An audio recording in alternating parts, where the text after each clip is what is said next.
What up? T-Bob here. And Jake as well. And look at you. You done stumbled upon little OTB Saints, where we bring you all the latest black and gold coverage. Who are the Saints going to draft? Who's going to be their quarterback? What does the salary cap look like? All that information and more.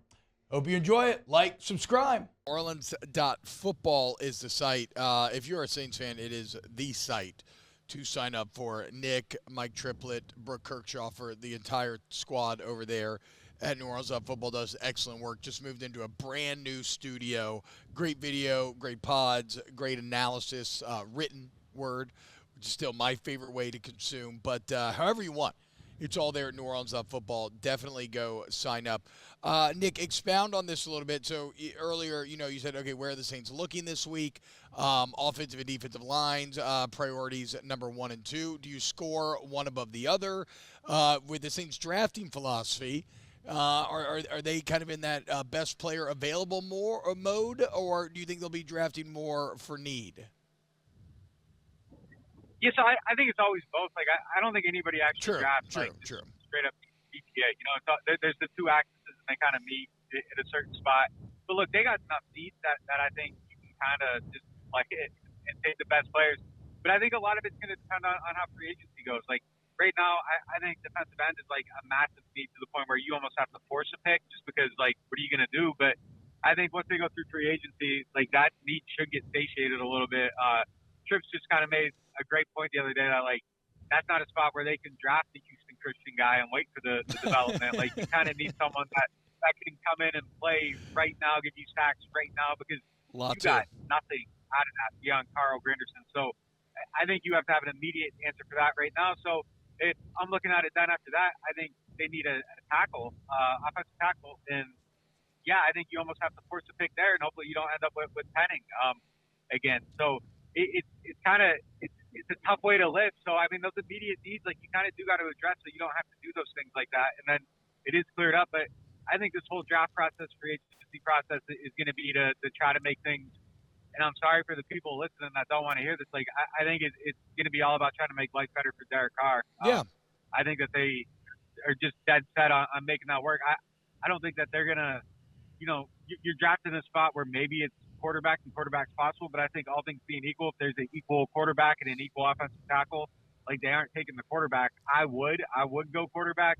I don't think they're going to look at it that way, though. I think they're going to try to go all in on trying to make this work around Carr and Dennis Allen. And there's almost like a defiance to that thought process with them, but I think that's where they're dug in, and I think they're going to try to make it work like that. No, we talked about it yesterday, Nick. I think as a Saints fan, you need to gird your loins through the understanding that, like,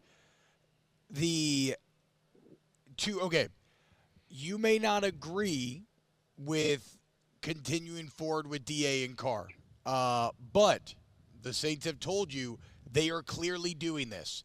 And so the only way to give that a chance to work is to make decisions based on maximizing DA and Carr. The problem is, if you disagree with the fundamental choice of continuing down this path, that almost every move that is made afterwards is going to make you angry.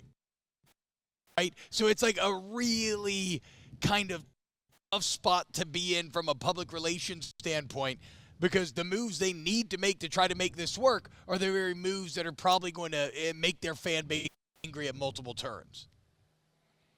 Yeah, I don't know that I've ever girded my loins in my life. Yeah, I agree. You should try, dude. Kegels, telling you, bro. Dude, that's the second show in a row, different shows that I've been on with you in the last 2 days. You've talked about Kegels. I'm a Kegel. I'm a Kegels evangelist. They changed my life. They can change yours too, dude. Yeah, but I mean, answer that one, Nick. You're right, Don. that is the path they're going down, though. So I mean, that is going to be what it is. But yeah, I mean, look, people are just mad about everything right now, and at this point, like, you just kind of got to wait and see if it works, and if it doesn't work, you got to hope that they actually do the things that need to happen. But like, there's no changing the reality of DA and Carr, and you just kind of got to hope for the best. But yeah, I think that's going to be the direction of everything this offseason. Yeah. And yeah, I mean, you got the money invested, so you kind of got to try it at this point. Like, I hate sunken cost fallacy, but like, it does feel like they're too deep into this to like not freaking a half measure isn't going to make it better. Maybe a full measure does. doubts, but you just kind of got to wait and see how it plays out at this point.